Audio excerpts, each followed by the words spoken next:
नमस्कार दोस्तों, मैं आपका मित्र प्रमोद पवार आपके समक्ष आज एक ऐसी कहानी लेके आया हूँ जो कि आपके जीवन में एक नई दिशा दिखाएगी, एक नई सीख देकर जाएगी।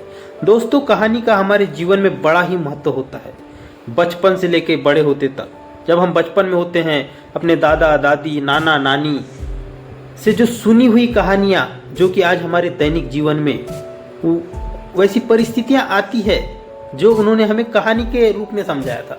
दोस्तों, कहानी का हमारे जीवन में बड़ा ही महत्व होता है। ऐसी ऐसी कुछ मोटिवेशनल कहानी होती है जिन्हें सुनकर हमें एक जागरूकता तथा ऊर्जा की प्राप्ति होती है। तो आज की हमारी कहानी है एक ऐसे बूढ़े किसान की जो अपने तन मन धन से अपनी खेती को करता और उससे जो भी आमदनी होती उससे अपने परिवार का जीवन निर्वाह करता था।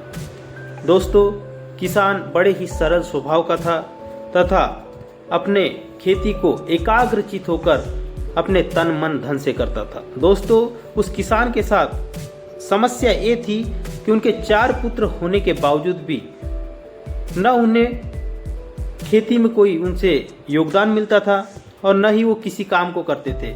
मेरा कहने का मतलब ये है कि उनके चारों पुत्र आलसी थे तथा दिन भर अपने घर में बैठा रहता है और किसी कार्य को करने में कोई रुचि नहीं दिखाते थे। दोस्तों, किसान को ये समस्या बड़ी ही सताई जा रही थी कि मेरे चार पुत्र होने के बावजूद भी मेरे काम को न तो ये आगे बढ़ा रहे हैं, न ही कोई ऐसा दूसरा काम कर रहे हैं कि जिससे ये अपना जीवन निर्वाह कर सके।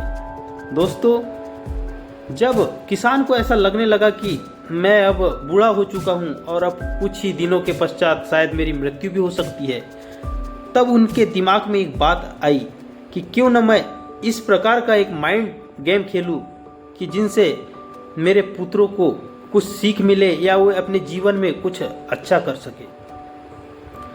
दोस्तों, जब किसान अपने चारों पुत्रों को अपने पास बुलाता है, जब वे अंतिम चरण में चले जाते हैं, जब उनकी मृत्यु होने ही वाली होती है, तो तब वे अपने चारों पुत्रों को बुलाते हैं और बोलते हैं कि पुत्रों, मैंने खेत में जो उनका एक बंजर खेत था, उस बंजर खेत में सोना गड़ा के रखा हूँ और अपने पुत्रों से कहा कि बेटा, उस खेत को खोद कर उसमें से जो सोना निकलेगा उसमें आपस में चारों भाई बराबर का बांट लेना।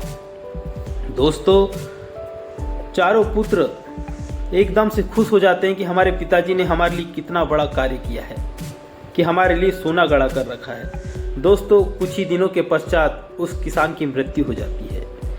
जब किसान की मृत्यु हो जाती है तब चारों भाई आपस में बैठ के सलाह विचार करते हैं कि अब उस खेत की हम खुदाई चालू कर दें। दोस्तों, चारों भाई उस खेत की खुदाई का कार्य प्रारंभ कर देते हैं। खेत की पूरी खुदाई करके जब उसमें पूरा ढूंढते हैं तो उन्हें किसी भी प्रकार का कोई सोना आभूषण या किसी भी प्रकार का जेवर की प्राप्ति नहीं होती। बड़े ही निराश हो जाते हैं, सोचते हैं कि पिताजी ने शायद हमसे झूठ तो नहीं कहा। तब चारों भाई के दिमाग में एक बात आती है कि क्यों न हम अपने पिताजी के परम मित्र से मिले और उनसे विचार विमर्श करें कि शायद इस राज के बारे में उन्हें कुछ पता हो। तब वे चारों भाई अपने पिताजी के मित्र के पास जाते हैं और कहते हैं कि चाचा जी, हमारे पिताजी ने हमें ऐसा कहा था कि उस बंजर खेत में मैंने सोना गड़ा के रखा हूँ, उसे खोद लेना और आपस में चारों भाई बराबर बांट लेना। पर हमने जब वहाँ पे खोदा तो हमने कुछ भी नहीं पाया। तब उस किसान के परम मित्र ने उन्हें समझाया कि बेटा, सोना तुम्हें अभी नहीं मिलेगा, सोना तुम्हें और कुछ मेहनत करना है, उसके बाद प्राप्त होगा। दोस्तों, तब उस किसान के मित्र ने उन्हें समझाया कि बेटो, इस खेत में जो बंजर खेत को तुमने खोदा है उसमें फसल लगाओ, उस फसल को बेचो और उससे फिर सोना की आपको प्राप्ति होगी। दोस्तों, चारों पुत्रों ने उस खेत में खेती करना प्रारंभ किया और उन्हें उससे जो फसल प्राप्त हुई और उससे जो पैसा प्राप्त हुआ, उन्हें उनके जीवन में एक अलग प्रकार का परिवर्तन लाया और तब से वे उन्हें अपने मेहनत से कमाई हुई अपने मेहनत से की गई कमाई की अहमियत पता चली और तब से उनके जीवन में परिवर्तन आ गया।